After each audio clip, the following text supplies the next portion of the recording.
ખેડા જિલ્લામાં સરકારી કામોમાં ભ્રષ્ટાચારના ગંભીર આક્ષેપો સાથે રાજકારણ ગરમાયું છે। માર્ગ અને મકાન વિભાગ તેમજ જિલ્લા પંચાયત હસ્તકના રસ્તાઓના નિર્માણમાં વ્યાપક ગેરરીતિ સામે ખેડા જિલ્લા કોંગ્રેસ પ્રમુખ મહેન્દ્રસિંહ રાણા ગાંધી ચિંધ્યા માર્ગે અમરનાથ ઉપવાસ પર બેસી ગયા છે। આક્ષેપ છે કે કણજરી નગર વિસ્તાર સહિત જિલ્લાભરમાં અંદાજે રૂપિયા 12 કરોડથી વધુના ખર્ચે બનેલા 12 જેટલા નવા આરસીસી રસ્તાઓ માત્ર 2 થી 3 મહિનાના ટૂંકા ગાળામાં જ બિસ્માર બની ગયા છે। કોંગ્રેસ જિલ્લા પ્રમુખનો આરોપ છે કે ભાજપ સરકારના શાસકો, ભ્રષ્ટ અધિકારીઓ અને કોન્ટ્રાક્ટરોની મિલીભગત તેમજ ઉપલા સ્તરના આશીર્વાદને કારણે જનતા અને સ્થાનિક ધારાસભ્યોની રજૂઆતો પણ કચરા ટોપલીમાં નાખી દેવાય છે।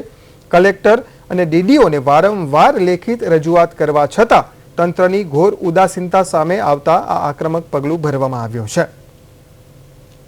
પ્રવાસ દરમિયાન અનેક રજૂઆતો આ રસ્તા બાબતની આવે છે। ખેડા જિલ્લામાં સમગ્ર વિસ્તારમાં અમે પ્રવાસ કરીએ છીએ ત્યારે જે પણ આ જિલ્લા પંચાયત હસ્તકના રસ્તાઓ છે આરએનબી વિભાગના જે બની રહ્યા છે એ રસ્તાઓ બન્યા બાદ 2-3 મહિનામાં જ એ રસ્તાઓની તૂટવાની શરૂઆત થઈ જાય છે અને દેખીતી તે દેખાય એવા જે આરસીસી રોડ બને છે તેમાં ક્યાંય પણ આખા જિલ્લામાં સાઇલ શોલ્ડરિંગ કરવામાં આવતું નથી। આ બાબતે હું ખેડા જિલ્લા કોંગ્રેસનો પ્રમુખ છું। પ્રવાસ સમગ્ર જિલ્લામાં કરીને જોઉં છું ને લોકોની વાત સાંભળું છું। હવે મારા વતનમાં આ જિલ્લા પંચાયત દ્વારા 12 રસ્તાઓ બનાવવામાં આવ્યા છે। આ 12 રસ્તાઓમાં પણ સેમ પરિસ્થિતિ છે કે બન્યા બાદ 2-3 મહિનામાં જ આ રસ્તાઓ તૂટવાની શરૂઆત થઈ ગઈ।